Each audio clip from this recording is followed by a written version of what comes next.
बिस्मिल्लाहिर्रहमानिर्रहीम। अच्छा, अब हम प्रॉपर एनीमिया स्टार्ट कर लेते हैं, ठीक है। सबसे पहले हम पढ़ेंगे माइक्रोसिटिक एनीमिया के बारे में। माइक्रोसिटिक एनीमिया कौन सा होता है? जिसमें हमारे पास MCV जो है वो लेस देन 80% होता है, ठीक है। MCV की वैल्यू लेस देन 80 होती है, सही है। अच्छा, अब सबसे पहले आयरन डेफिशिएंसी एनीमिया। पहले हम आयरन डेफिशिएंसी एनीमिया के कुछ इंपॉर्टेंट पॉइंट्स कर लेते हैं, ठीक है। उसके बाद जो है फिर हम MCQ थोड़ी डिटेल देख लेंगे। अच्छा, iron deficiency anaemia is the most common anaemia, ठीक है। सबसे कॉमन एनीमिया है कौन सा? न्यूट्रिशनल डेफिशिएंसी का। सबसे कॉमन न्यूट्रिशनल डेफिशिएंसी एनीमिया है ये, ठीक है। और वैसे भी सबसे कॉमन एनीमिया है। अच्छा, आयरन के लिए कुछ इंपॉर्टेंट बातें क्या है कि आयरन की एब्जॉर्प्शन कहाँ से होती है? आयरन एब्जॉर्ब होता है डिओडिनम से, ठीक है। आयरन की एब्जॉर्प्शन के लिए ज़रूरी है कि आयरन जो है वो रिड्यूस हो जाए। आयरन होता है फीरिक फॉर्म में, +3 फॉर्म में, जिसे हम फीरिक कहते हैं। आयरन जो है वो रिड्यूस होता है फीरिस फॉर्म में, जो +2 फॉर्म होता है, और इसी फीरिस फॉर्म में जो है वो फिर जाके आयरन एब्जॉर्ब होता है, ठीक है। अच्छा, आयरन जो है ना वो हमारे पास HB में भी फेरस फॉर्म में होता है, फेरस फॉर्म में। और आयरन जो है वो मैक्सिमम आयरन होता ही HB में। ऑलमोस्ट 80% ऑफ आयरन जो है ना वो HB में बाउंड होता है, ठीक है, बाउंड टू HB होता है। आयरन जो है वो इसकी एब्जॉर्प्शन तेज़ हो जाती है किसके साथ? विटामिन C के साथ। देखें, जब भी कोई आयरन सप्लीमेंट्स ले रहा हो ना, अगर उसके साथ वो विटामिन C के सप्लीमेंट्स, स्कॉर्बिक एसिड लेना शुरू कर ले, ठीक है, तो वो आयरन के सप्लीमेंट्स उसके लिए बहुत ज़्यादा यूज़फुल हो जाएंगे, ठीक है। Means iron absorption is increased by vitamin C, and this is the MCQs. Okay, now comes total iron binding capacity, ठीक है।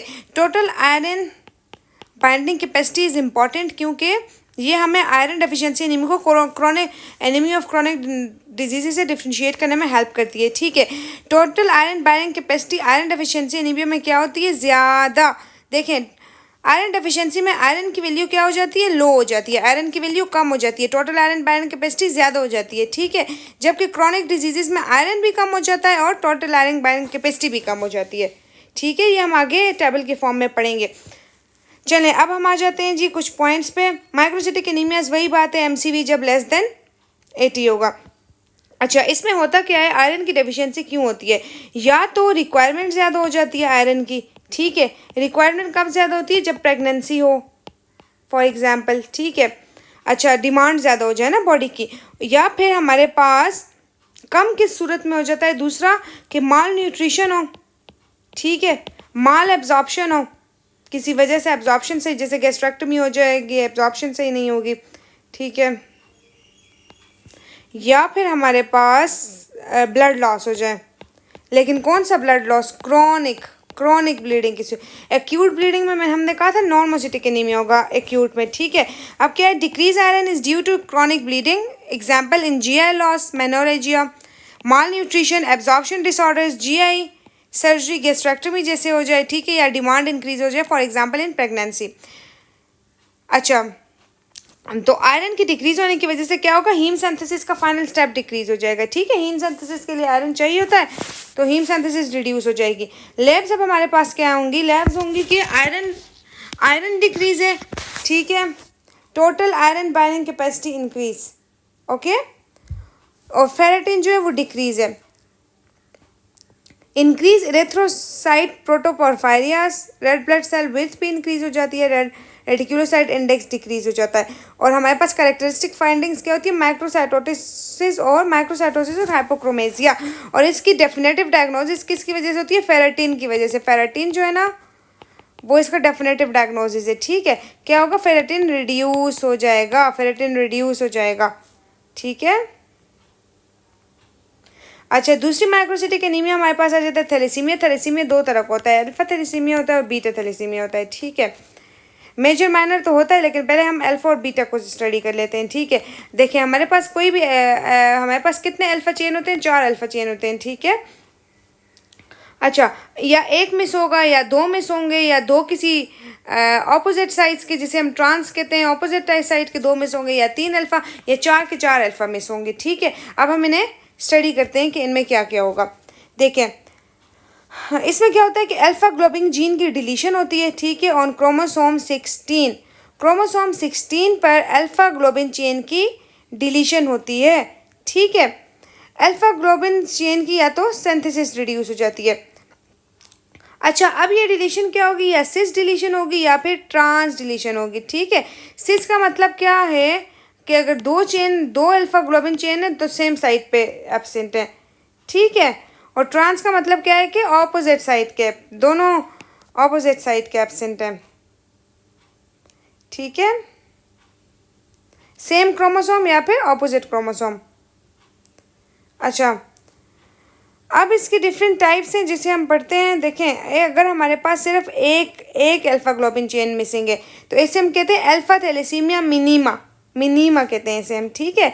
इसमें कोई एनीमिया वगैरह नहीं होता, ये साइलेंट कैरियर होता है सिर्फ, ठीक है। It is only a silent carrier. Then comes कि हमारे पास अगर दो अल्फा चेन्स एब्सेंट हो, दो अल्फा चेन्स, ठीक है, या वो ऑपोजिट या वो सेपरेट क्रोमोसोम पे या दोनों सेम पे, सेम वाले को देखें हम सिस कहते हैं और ऑपोजिट या सेपरेट को हम ट्रांस कहते हैं। इस कंडीशन को हम कहते हैं अल्फा थैलेसीमिया माइनर। अब ये माइनर है, इसमें प्रेजेंटेशन क्या होगी कि माइल्ड सा एनीमिया होगा, माइल्ड सा, ठीक है। नोटिसेबल अक्सर नहीं होता, लेकिन माइल्ड सा एनीमिया होगा जो माइक्रोसिटिक और हाइपोक्रोमिक होगा, ठीक है। अच्छा, जो सिस डिलीशन है ना वो उसका ज़्यादा वर्स्ट आउटकम होता है। अच्छा, अब हमारे पास अगर 3 अल्फा ग्लोबिन चेन नहीं है तो इसे हम कहते हैं कि ये हीमोग्लोबिन एच डिजीज़ है, हीमोग्लोबिन एच डिजीज़, ठीक है। इसमें moderate to severe microcytic hypochromic anaemia होगा, ठीक है। अब आ जाता है कि चारों के चारों अल्फा चेन एब्सेंट है, चारों के चारों अल्फा चेन, तो this is the main disease जिसे हम कहते हैं हीमोग्लोबिन बार्ट डिजीज़, ठीक है, बार्ट डिजीज़। इसमें मेन चीज़ क्या है, मेन चीज़ क्या है कि हाइड्रोप्स फिटालिस के साथ पेशेंट प्रेजेंट, हाइड्रोप्स फिटालिस, बच्चे को हाइड्रोप्स फिटालिस होता है और ये बच्चा इनकम्पेटेबल विद लाइफ होता है, ठीक है। ये आप लोगों ने हाइड्रोप्स फिटालिस के केसेस तो देखे होंगे ना, तो क्या होता है, वो वाला बच्चा इनकम्पेटेबल विद लाइफ होता है, उसमें 4 के 4 अल्फा जीन्स नहीं होती, ठीक है, हीमोग्लोबिन बार्ट होता है। समझ आ गई है ये चीज़, ये 4 के 4 हमारे पास अल्फा थैलेसीमियास थे। अब आ जाता है जब बीटा थैलेसीमिया। बीटा थैलेसीमिया के लिए सबसे इंपॉर्टेंट बात इसकी म्यूटेशन आती है, तो इसमें कौन सी म्यूटेशन होती है, पॉइंट म्यूटेशन। इसमें भी पॉइंट म्यूटेशन होती है और सिकल सेल में भी पॉइंट म्यूटेशन होती है, ठीक है। बीटा थैलेसीमिया में क्या होती है, पॉइंट म्यूटेशन। अब थैलेसीमिया माइनर होता है और थैलेसीमिया मेजर होता है, ठीक है। अच्छा, ये पॉइंट म्यूटेशन होती किस क्रोमोसोम पे, क्रोमोसोम 11 पे, ठीक है। और क्या होता है, बीटा ग्लोबिन चेन। अब ये बीटा थैलेसीमिया है ना, तो बीटा ग्लोबिन चेन की सिंथेसिस डिक्रीज हो जाती है। अच्छा, अब माइनर में क्या होता है कि ये हेटेरोजाइगोट कंडीशन है। क्या होता है कि बीटा चेन जो है वो कम प्रोड्यूस होता है, ये यूजली एसिम्प्टोमेटिक पेशेंट होता है, ठीक है, कैरियर होता है, सिर्फ कैरियर। थैलेसीमिया माइनर किसी में हो तो वो बंदा डेंजरस नहीं है, that is only carrier patient, बंदा सिर्फ कैरियर है, ठीक है। अच्छा, इसकी डायग्नोसिस हम क्या कहते हैं, देखो थैलेसीमिया की डायग्नोसिस एक ही इंपॉर्टेंट चीज़ याद रखनी है, H B electrophoresis, H B electrophoresis, ठीक है। अच्छा, अब एच बी इलेक्ट्रोफोरोसिस में बीटा थैलेसीमिया माइनर में क्या होगा कि HbA2 जो है वो 3.5% से ज़्यादा होगा। नॉर्मल पेशेंट में HbA1 जो है वो ज़्यादा होता है, HbA2 जो है वो लेस देन 3.5% होता है। लेकिन माइनर बीटा थैलेसीमिया माइनर में HbA2 जो है वो ग्रेटर देन 3.5% होगा, ठीक है। ये तो बीटा थैलेसीमिया माइनर था। बीटा थैलेसीमिया मेजर क्या होता है, हमारे पास होमोजाइगस कंडीशन होती है, होमोजाइगस कंडीशन। देखो ये ऑटोसोमल रिसेसिव डिसऑर्डर है ना, तो इसमें होमोजाइगस कंडीशन अगर होगी, रिसेसिव डिसऑर्डर में कोई भी डिजीज़ होने के लिए होमोजाइगस होना ज़रूरी है ना, तो जब हमारे पास होमोजाइगस होगी तो उसे हम कहेंगे थैलेसीमिया मेजर। अब इसमें सिम्टम्स होंगे, ठीक है।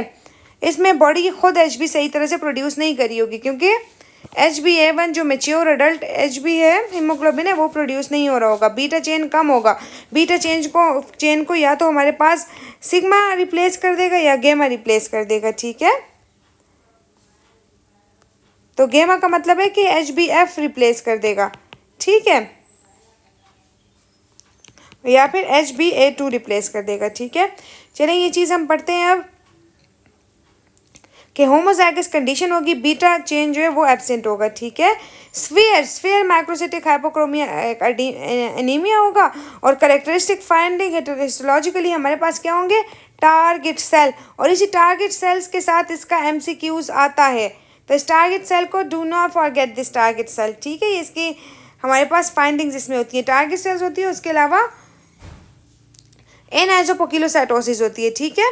अगर इसमें अब हमारे पास ट्रीटमेंट क्या होती है, इसकी स्पेसिफिक ट्रीटमेंट क्या है, ब्लड ट्रांसफ्यूजन। इसमें पेशेंट को ब्लड ट्रांसफ्यूजन की ज़रूरत होगी, ठीक है। जब भी एमसीक्यूज़ में मल्टीपल ट्रांसफ्यूजन के साथ एमसीक्यूज़ आएगा ना, तो समझ लो ये हमारे पास थैलेसीमिया की बात करना चाह रहे हैं, ठीक है।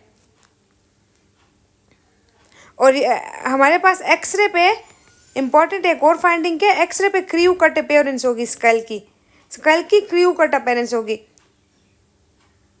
ठीक है। क्रियू कट हमें मैरो एक्सपेंशन हो रही होती है, इसलिए क्रियू कट अपीयरेंस होगी। स्केलेटल डिफॉर्मिटीज़ होंगी बंदे में, ठीक है।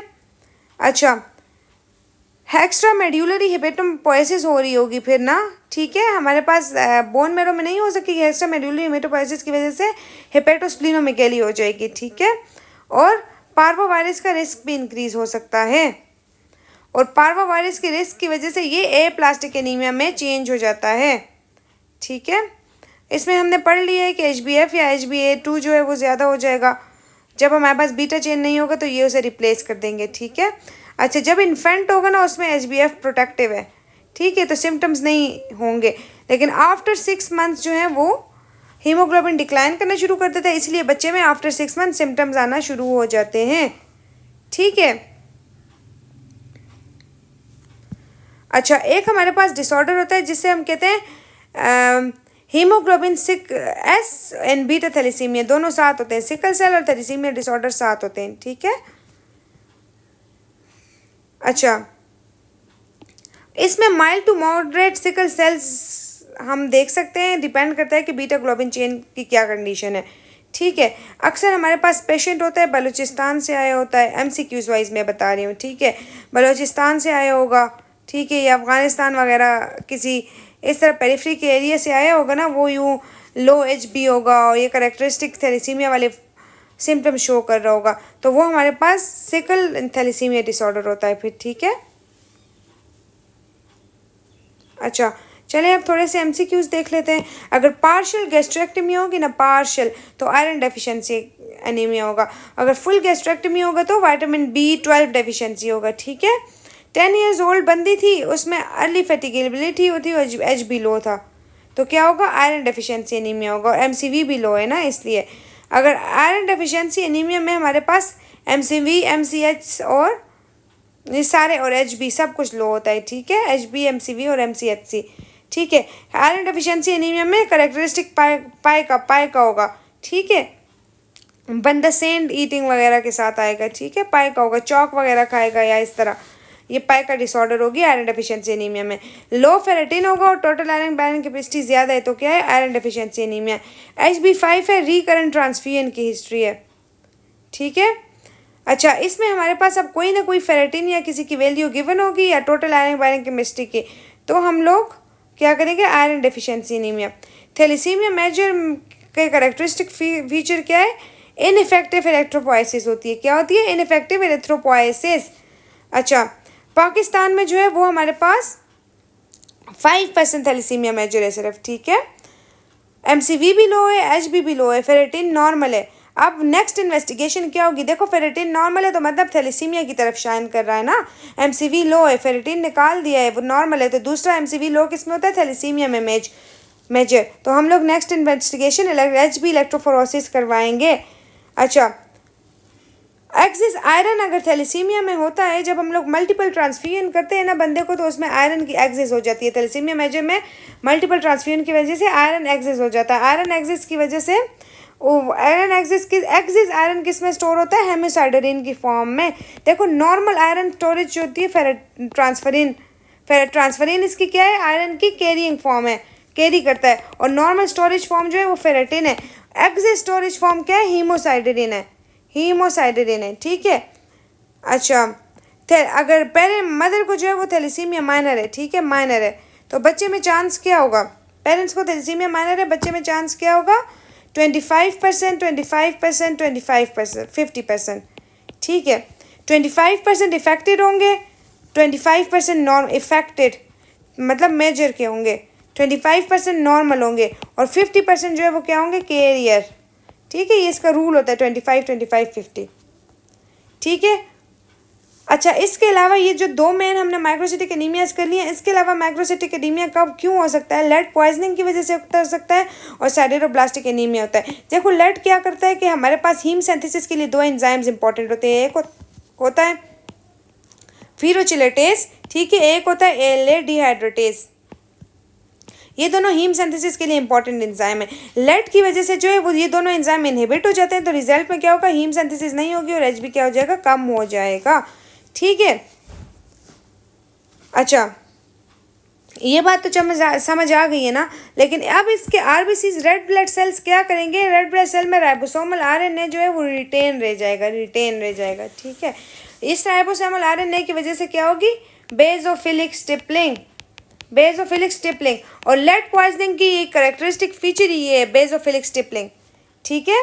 अच्छा, सिम्टम्स लेड पॉइजनिंग के क्या? लेड की तरह याद रखो, LED। एल से क्या होंगे? लेड लाइंस होंगे गम्स पे लेड लाइंस होंगी। ई से इंसेफेलोपैथी होगी और एरिथ्रोसाइट से बेसोफिलिक स्टिपलिंग होगी।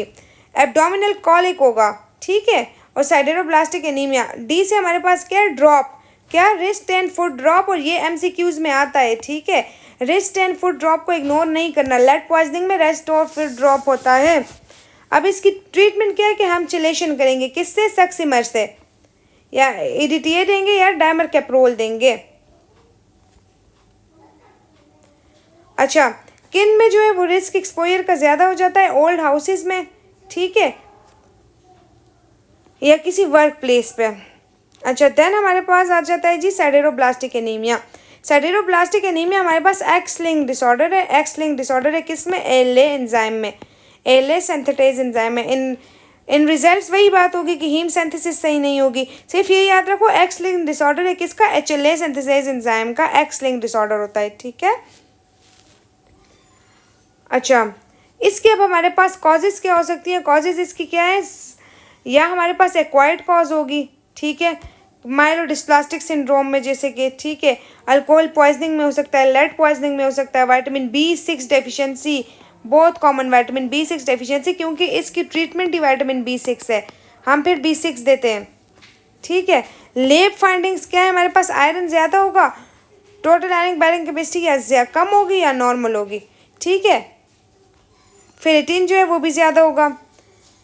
करेक्टरिस्टिक इसमें क्या देखने को हमें मिलेंगे? रिंग साइडेरोब्लास्ट मिलेंगे। क्यों? क्योंकि आयरन ज़्यादा है ना, तो हमारे पास आयरन स्टेन्ड सेल्स होते हैं, रिंग साइडेरोब्लास्ट हमें मिलते हैं। ठीक है। उसके अलावा इसकी ट्रीटमेंट इंपॉर्टेंट है। ट्रीटमेंट इसकी क्या है? Pyridoxine, vitamin B6।